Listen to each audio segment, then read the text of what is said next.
और मैं हूँ प्रिया। खबरों की शुरुआत करें उससे पहले आइए देख लेते हैं क्या है आज की सुर्खियाँ। हेडलाइंस के प्रायोजक हैं पानीपुरी जंक्शन, स्वाद ऐसा कि मुंह में पानी आ जाए। फ्रेंचाइजी के लिए संपर्क करें। और गिरिडीह के प्रसिद्ध रेडियोलॉजिस्ट डॉक्टर शैलेंद्र चौधरी द्वारा संचालित 9 अल्ट्रासाउंड एंड डायग्नोस्टिक सेंटर।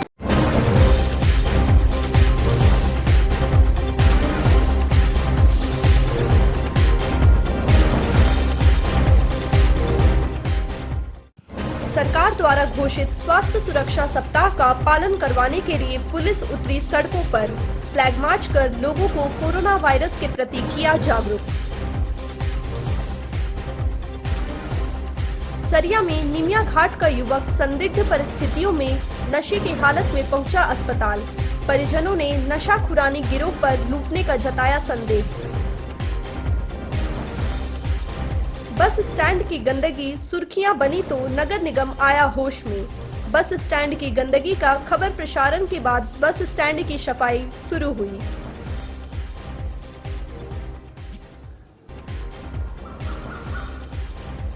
अठारह नंबर में खदान धंसने के मामले में मुफस्सिल थाना पुलिस ने किया मामला दर्ज। अवैध खनन संचालकों की गिरफ्तारी में जुटी पुलिस।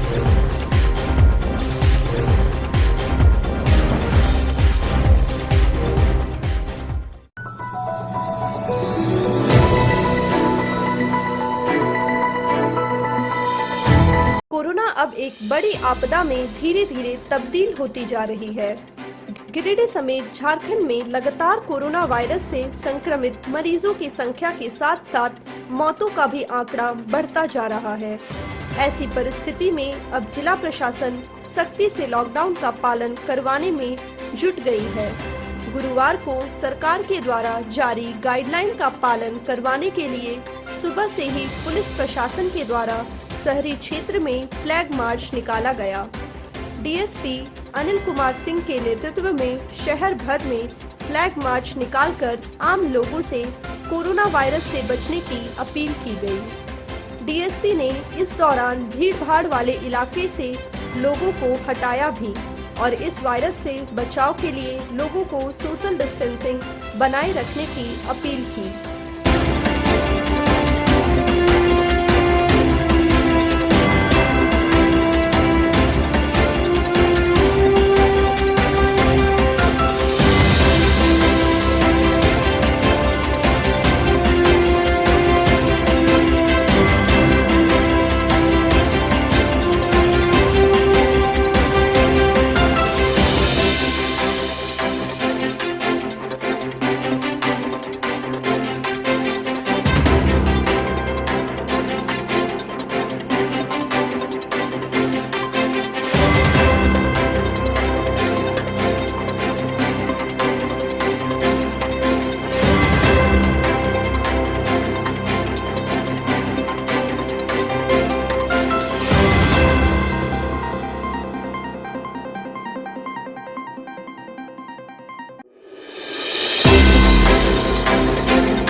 पहनाने के लिए पहनने के लिए बोला जा रहा है।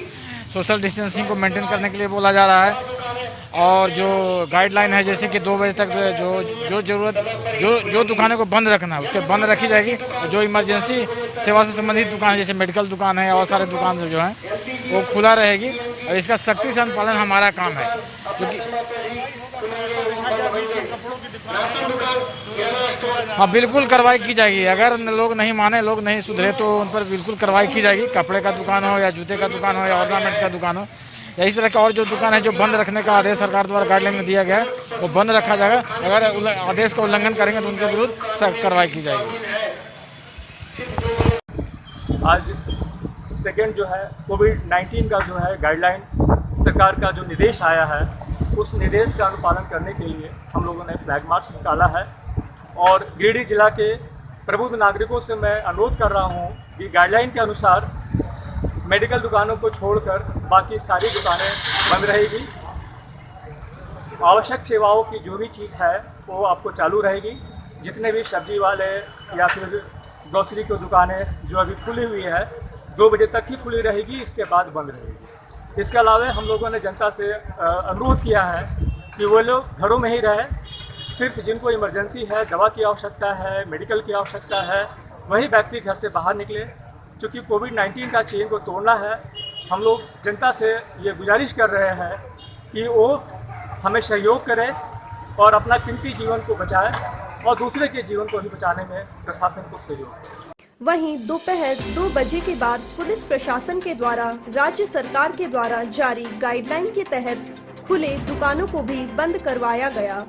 पुलिस प्रशासन ने लोगों से सरकार के गाइडलाइन के अनुसार ही दुकान खोलने की अपील की। इस दौरान पुलिस प्रशासन ने लोगों से कहा कि कोरोना वायरस से सबको बचने की जरूरत है।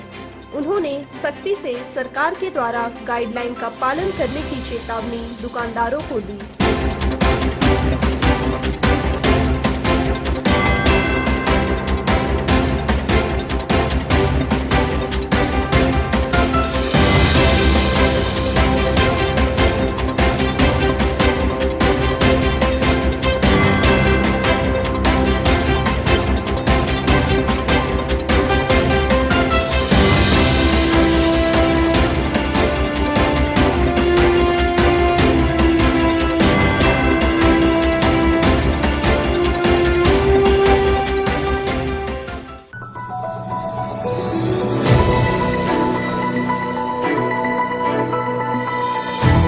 गिरिडीह बस स्टैंड में व्याप्त गंदगी की खबर टीवी चैनल में सुर्खियां बनने के बाद नगर निगम हरकत में आ गया है। नगर निगम के द्वारा गुरुवार को बस स्टैंड का साफ सफाई करवाया गया। गौरतलब है कि बस स्टैंड में चारों तरफ गंदगी पसरी हुई थी।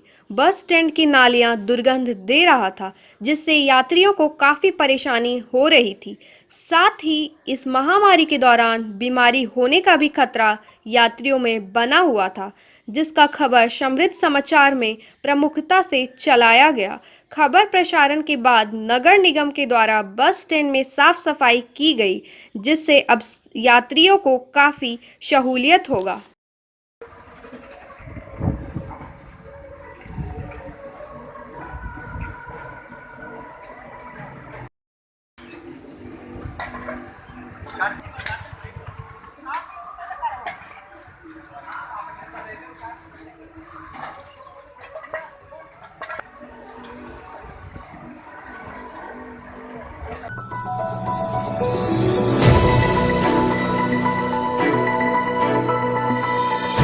स्वास्थ्य सुरक्षा को सख्ती से पालन करवाने को लेकर गुरुवार को वीडियो मधु कुमारी के नेतृत्व में गावा, मालडा एवं पेहरा बाजार में फ्लैग मार्च सह जागरूकता अभियान चलाया गया। इस दौरान लाउड स्पीकर के माध्यम से सभी लोगों को स्वास्थ्य सुरक्षा को लेकर राज्य सरकार द्वारा जारी गाइडलाइंस के किए गए बदलाव को बताया गया और उसे सख्ती से पालन करवाने की अपील की गई। वीडियो मधु कुमारी ने कहा कि दवा, राशन, फल, सब्जी समेत अन्य जरूरत की दुकानें अब दिन के दोपहर 2 बजे तक ही खुली रहेगी। 3 बजे के बाद बेवजह घर से बाहर निकलने वाले लोगों पर रोक लगेगी। सभी प्रकार की जुलूस, धार्मिक जुलूस, शादी बारात सहित प्रतिबंधित रहेगी। झारखंड राज्य सरकार द्वारा आयोजित की जाने वाली सभी प्रकार की परीक्षाएं स्थगित रहेगी।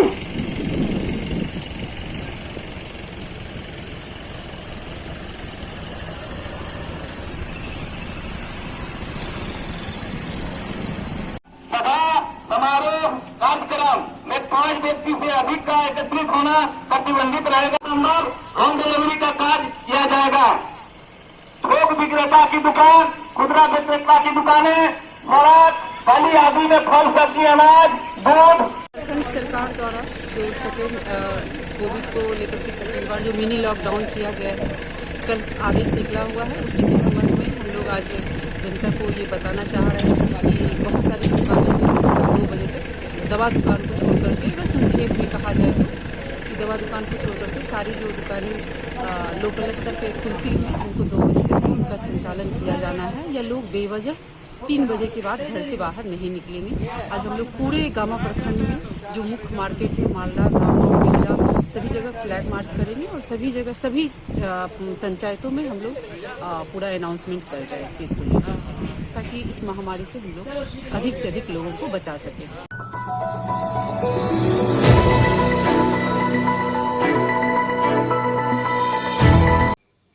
निमिया घाट निवासी एनुल ससुराल मस्केडी जाने के क्रम में सरिया के पास संदिग्ध परिस्थितियों में बेहोश हो गया। एनुल को होश आया तो वह अपने आप को सरिया के एक निजी अस्पताल में खुद को पाया। तब तक कुछ स्थानीय लोगों के द्वारा घटना की सूचना पर एनुल के माता पिता अस्पताल पहुंचे तो बेटे की हालात देखकर चिढ़ाड़ मार मार कर रोने लगे। परिजनों ने बताया कि उनका बेटा सरिया में गुपचुप खाने रुका था और गुपचुप खाने के बाद बेहोश हो गया, जिसके बाद बेटे का मोटरसाइकिल और पैसा गायब है। उन्होंने कहा कि बेटे को किसी के द्वारा नशा खिलाकर उसकी गाड़ी और नगद पैसा छीना गया है। वही घटना की सूचना पर पहुंची सरिया पुलिस का दावा है कि पीड़ित के परिजनों के द्वारा झूठ में परेशान किया जा रहा है। पुलिस ने कहा कि लड़के के बयान से पता चलता है कि नशे की हालत में किसी गाड़ी को टक्कर मारकर घायल हुआ था, जिसके बाद टेम्पो चालक ने पीड़ित एनुज को हॉस्पिटल पहुंचाया है। हालांकि सरिया क्षेत्र में बेहोश कर लूटने की कई वारदातें सामने आ चुकी है। ऐसे में पुलिस को मामले की गंभीरता को देखते हुए पीड़ित युवक के परिजनों के बयान पर जांच पड़ताल करना जरूरी है, ताकि अगर कोई ऐसी वारदात हुई है तो अपराधियों का मनोबल बढ़े नहीं। मेरा लड़का का नाम है एनुल अंसारी। अब मेरे घर से जा रहा था ससुराल मस्केडी। घर कहाँ? 3 बजे को दिन में निकला हुआ। घर कहाँ? निमियागढ़ बालूटुंडा निकला 3 बजे वहाँ से निकला। यहाँ कब कितना बजे हुआ ये मालूम नहीं हम लोग को, जैसे 7 बजे ही मालूम पड़ा। वही दुकान वाला जैसे फोन किया कि उन्हें एनुल अंसारी आपका लड़का है। मैं बोला हाँ लड़का है। बोले देखो क्या हुआ है, बहुत मजबूरी हालत में है यहाँ, ऐसा आप आइए यहाँ। जैसे हम लोग आए तो बरवाडी का मेरा रिश्तेदार है, वहाँ से तो गुजरी थी। इतना लंबा से आने में मेरे लेट हो जाता था, तो उसको भेजा। अब आके देखे कि इसका हालत ऐसी है तो फिर उठा के लाया। ये ना तब से मतलब पानी बोले कि फ़ोन कीजिए ना, लड़का पहुंचा कि नहीं पहुंचा ससुराल। तब मेरा ससुराल ने बोला कि नहीं पहुंच गया हुआ, इसलिए फ़ोन नहीं लगा रहा है। तो उसके बाद में तो कुछ देर के मालूम पड़ा कि बोल रहे हैं, बोल उसको सब्जी के दुकान में फ़ोन किया, यहाँ पे बच्चा बैठा हुआ है, पतला दुबला है। तो कौन बच्चा है, गाड़ी भी नहीं है, मोबाइल भी नहीं है। मेरा ससुरा बोले ससुरा के अलावा तब से फोन लगेली।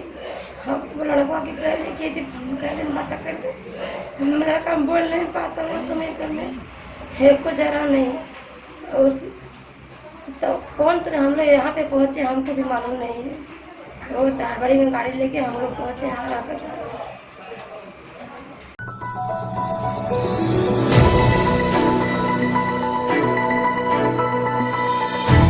शहर से सटे 18 नंबर भुइया टोली में संचालित कोयला के अवैध खदान के मामले में एफआईआर दर्ज की गई।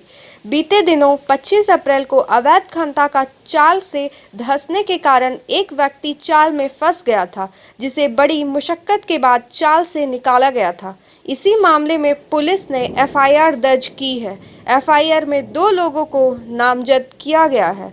नामजद में घटना के दिन खदान में फंसे संचालक भी शामिल है।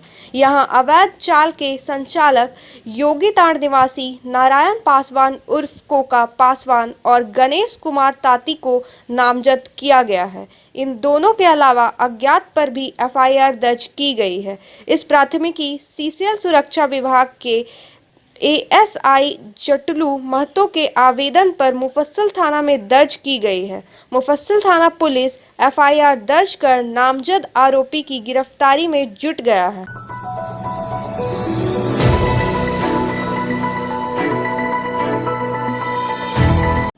देवरी थाना क्षेत्र के बेडोडिक्का प्रवीण कुमार वर्मा और सोनी कुमारी ने प्रेम विवाह कर लिया। प्रेमी जोड़ा के बीच पिछले 6 महीने से प्रेम प्रसंग चल रहा था। इसी बीच दोनों ने एक दूसरे को जीवन साथी बनाने का फैसला लिया और बीते 27 अप्रैल को दोनों अपने अपने घरों से निकलकर अपनी अलग दुनिया बसाने के ख्याल से भाग गए थे, जिसकी भनक लगते ही लड़की के परिजनों ने देवरी थाना में लिखित आवेदन देकर अपनी बेटी को खोजने की अर्जी लगाई थी और पुलिस के द्वारा मुफस्सिल थाना क्षेत्र से प्रेमी युगल को बरामद किया गया था, जिसके बाद पुलिस ने लड़का लड़की के परिजनों को बुलाकर सौंप दिया था। जिसके बाद दोनों के परिजनों ने आपसी समझौता कर दोनों प्रेमी युगल के राजी खुशी से देवरी थाना मोड़ स्थित चैती दुर्गा मंदिर में हिंदू रीति रिवाज के अनुसार शादी करवा दिया। शादी के बाद लड़की अपने पति के साथ अपने ससुराल बेडोडी चली गई। इस शादी से दोनों के परिजनों में काफी खुशी देखी गई। इस प्रेम विवाह के मौके पर लड़का और लड़की पक्ष के कई रिश्तेदार भी जुटे और लड़का लड़की को आशीर्वाद भी दिया।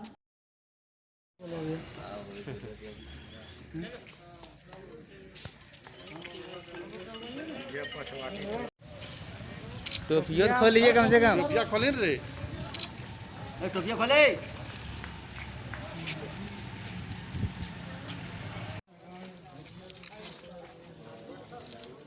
बोलो बोलो शंकर भगवान की जय।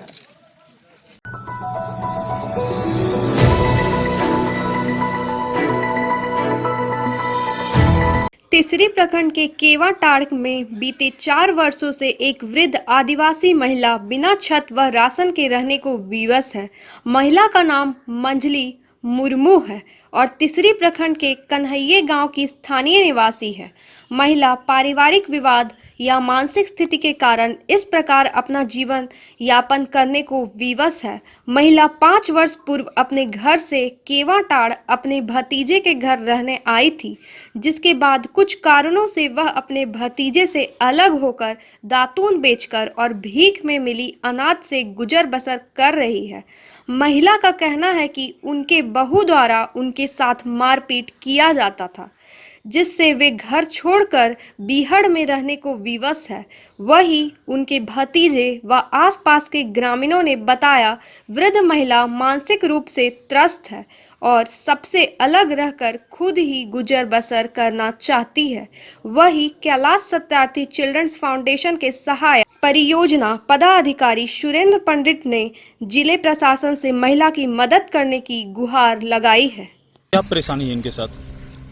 इनके साथ परेशानी कुछ भी नहीं है, इसका आदत वही और से पड़ गया, वही है। मतलब क्या करना चाहती है? वही अपना कमाएंगे, अपना खाएंगे, बस अपने ही करना चाहती है। तो और किसी के अधीन में ही रहना नहीं चाह रहे। अच्छा, कोई बात है, कोई बात नहीं है। तो जैसे आप कहिएगा कि यहाँ रहिए, वहाँ नहीं रह करके दूसरा जाएगा। तो क्या इनका रहने खाने का सही से हो पा रहा है? हो पाएगा तो कहाँ से? वो तो उसी तरह से मतलब कहीं से कहीं चल गया तो वहाँ से मिल जाता है। तो आप लोग कुछ मदद के लिए कहीं से कोई उपाय करवा रहे हैं इनका? नहीं कर रहे। मैं सुरेंद्र पंडित कैलाश सत्यार्थी चिल्ड्रन फाउंडेशन सहायक परियोजना पदाधिकारी। पिछले जो मैंने देखा है कि यहाँ पर एक महिलाएं रहती है इस बीच में भवन निर्मित अपने जो बना रही है घर मिट्टी का, जिसका नाम मंजली मुर्मू है। और वह जो है कई दिनों से जो है अपने परिवार के कोई भी वजह हो जिससे वह नहीं रहना चाहती है। यहाँ बगल में रह भी रही थी, लेकिन वह चाहती है कि अपने स्तर से यहाँ अपने पास रहे, वजह जो भी उनके पास रहा हो, लेकिन वह खुद से जो है जो स्थिति है, आज की जो स्थिति है उसकी, वह कहीं न कहीं मार्मिक करने की है। इसे लेकर के जो है प्रशासन से उसकी अपनी जो रहने का एक छत और खाने पीने का जो उचित व्यवस्था है उसको दिया जाए। और यह जो है निश्चित तौर से उसकी अपनी अभी का दौर में उसको मिलना चाहिए। आज के बुलेटिन में बस इतना ही। ताजा तरीन खबरों को आप समृद्धसमाचार.com पर पढ़ सकते हैं। दीजिए हमारी पूरी टीम को इजाजत। नमस्कार।